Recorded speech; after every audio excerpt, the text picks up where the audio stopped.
Motion in plane के अंदर हम लोग उसको बेहतर समझने के लिए वेक्टर्स को पढ़ रहे थे। और वेक्टर को पढ़ते हुए हम लोगों ने पहले प्रीवियस क्लास में ये जाना था कि वेक्टर होता क्या है, टाइप्स ऑफ द वेक्टर,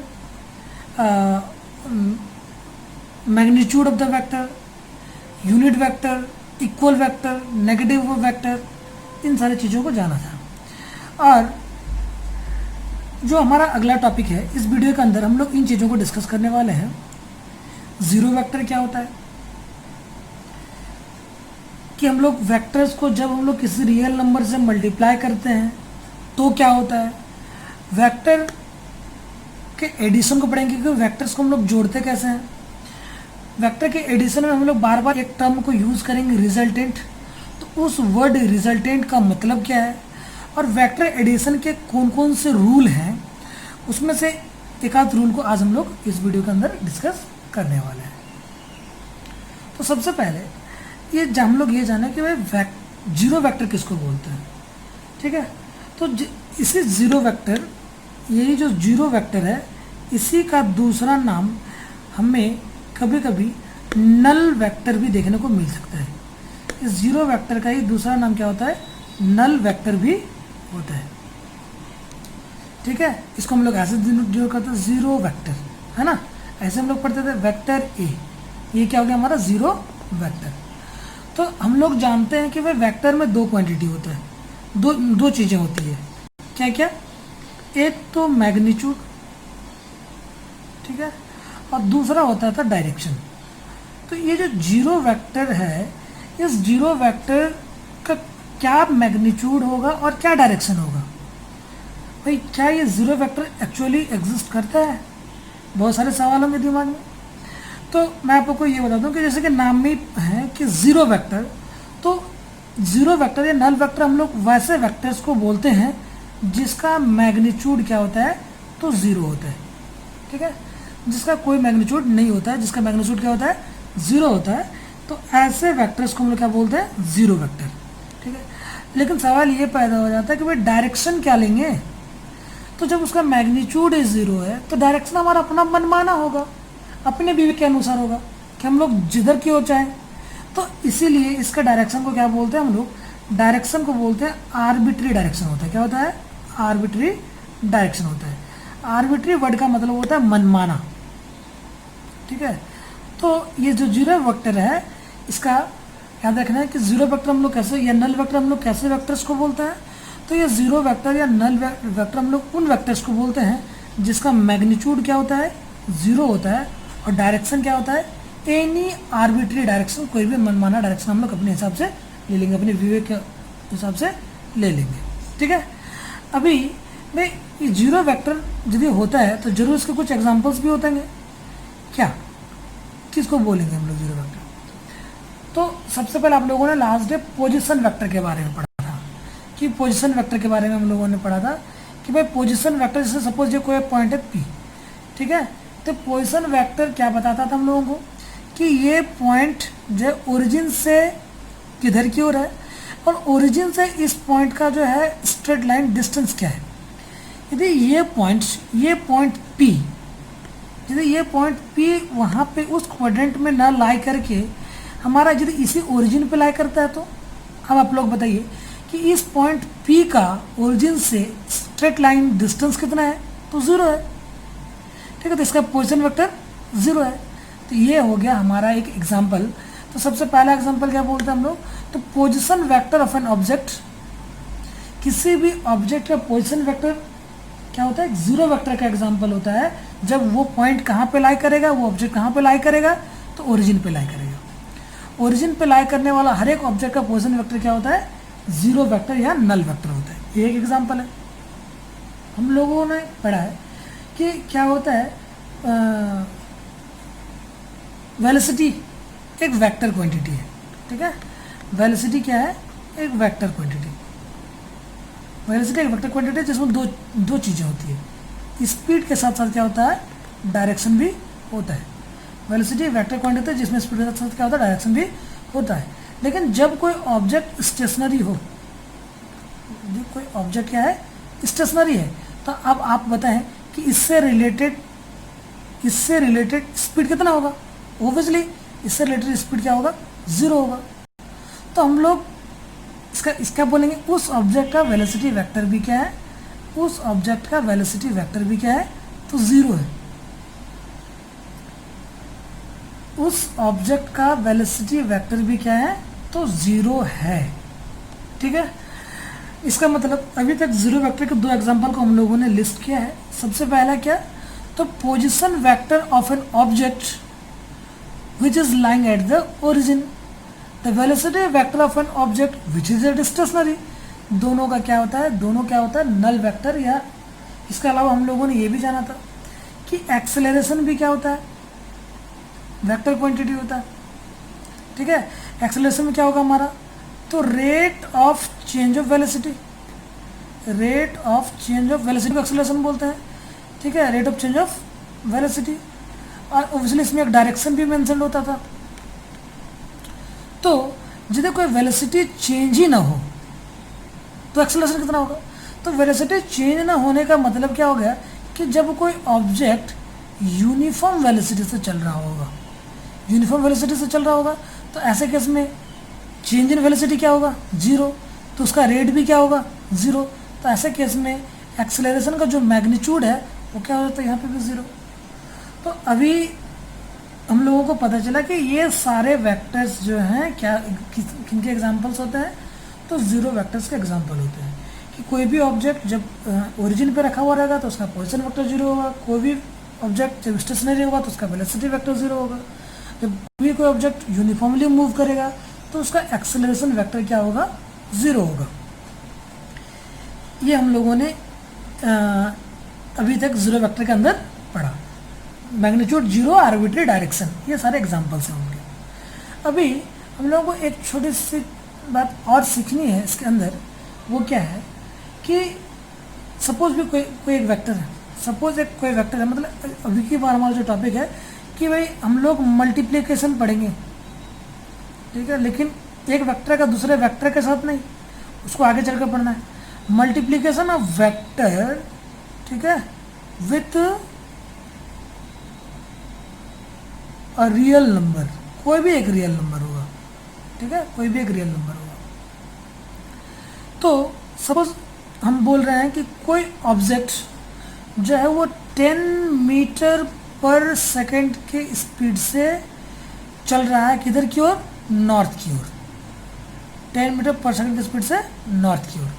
और यदि इसको हम लोग 2 से मल्टीप्लाई कर दें, 2 से मल्टीप्लाई कर दें, मतलब इसके वेलोसिटी को 2 गुना कर दें, तो हमारा वेलोसिटी क्या हो जाएगा, वो बोलेंगे वो ऑब्जेक्ट अब 20 मीटर पर सेकंड की स्पीड से चल रहा है, लेकिन यहाँ पे बिना बोले हम लोगों को समझ में आ जाएगा कि भाई नॉर्थ डायरेक्शन की ओर ही चल रहा है।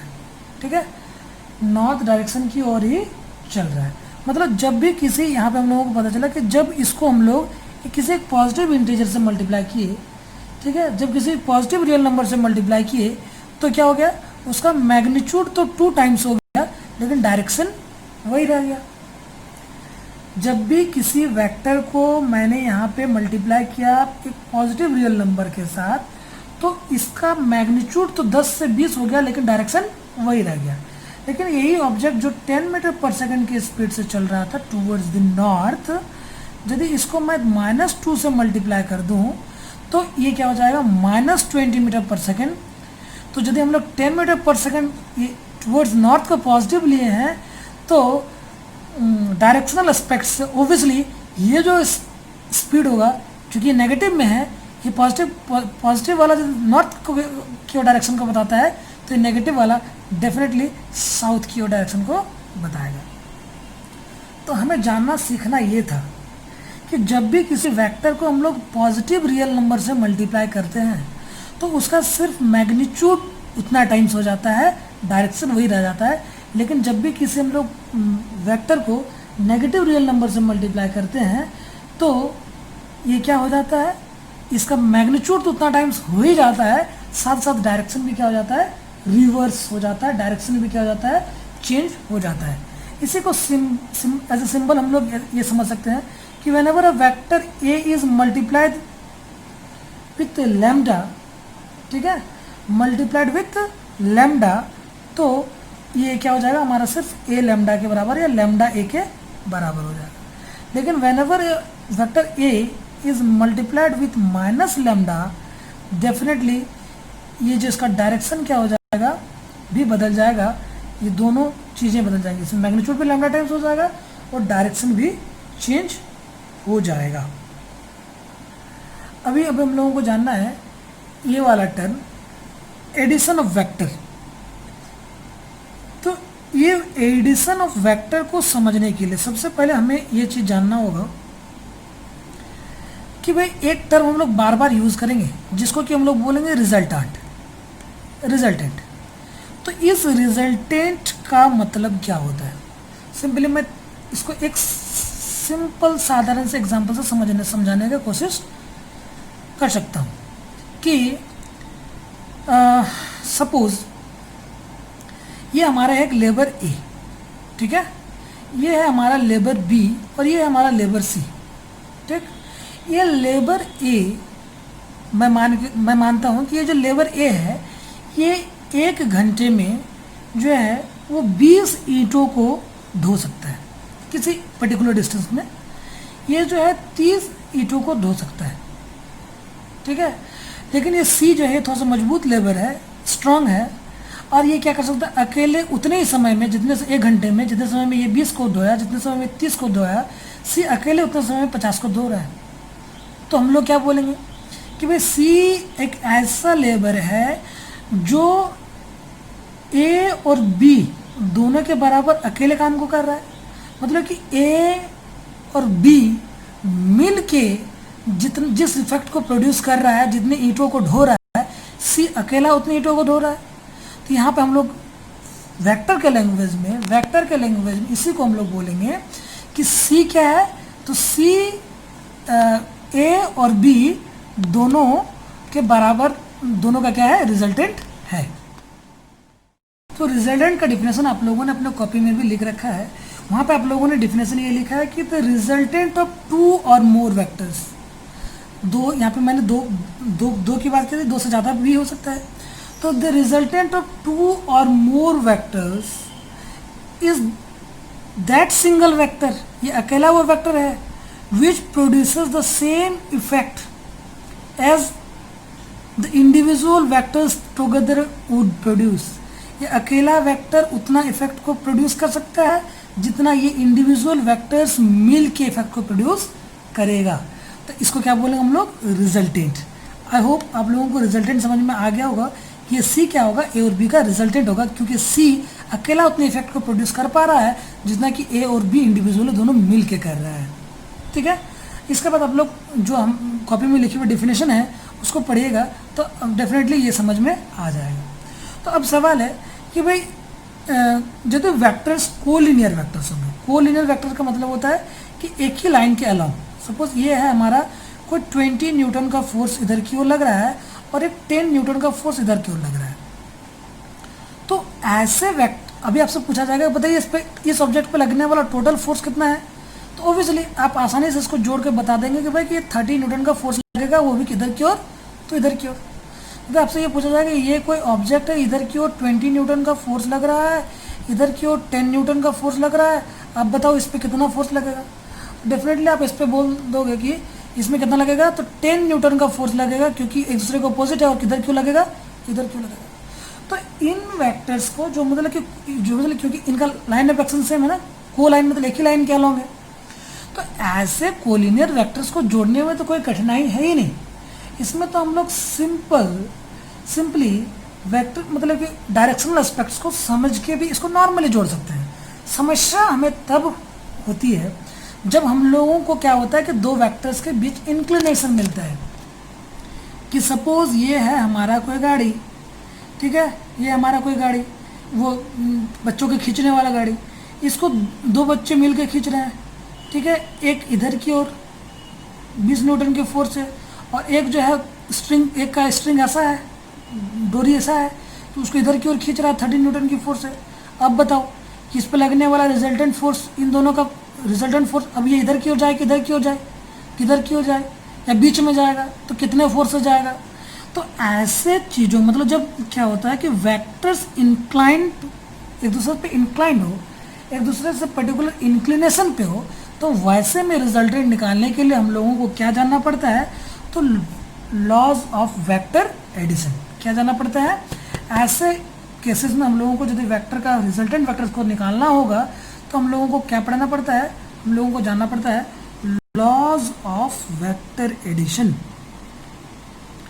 Laws of vector addition.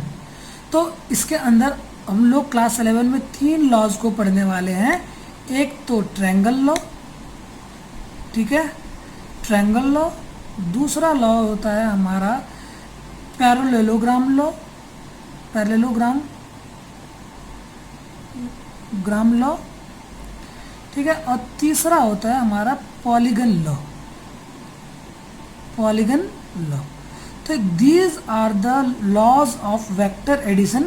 Vector addition को निकालने का ये लॉज हैं जिसको कि हम लोग यूज़ करते हैं क्या करने के लिए, तो रिजल्टेंट को निकालने के लिए जो वेक्टर एक दूसरे पे क्या होता है, इंक्लाइंड होता है। अब हम लोग इंडिविजुअली इन 2 लॉज को अलग अलग वीडियोस में डिस्कस करेंगे, एक में ट्रायंगल लॉ को, एक में पैरेललोग्राम लॉ को, क्योंकि ये 2 लंबा लॉज होता है जिसमें हम लोगों को एनालिटिकल ट्रीटमेंट भी करना होता है।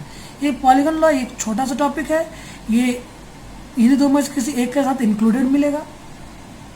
और हमें सिर्फ एडिशन ही नहीं, तो वेक्टर्स के हर एक ऑपरेशन को पढ़ना है। हम लोगों को सब्ट्रैक्शन भी जानना है कि वेक्टर्स हम लोग सब्ट्रैक्ट कैसे करते हैं, हम लोग जो है वेक्टर्स को मल्टीप्लाई कैसे करते हैं, ये सारी चीज़ों को हम लोगों को सीखना है।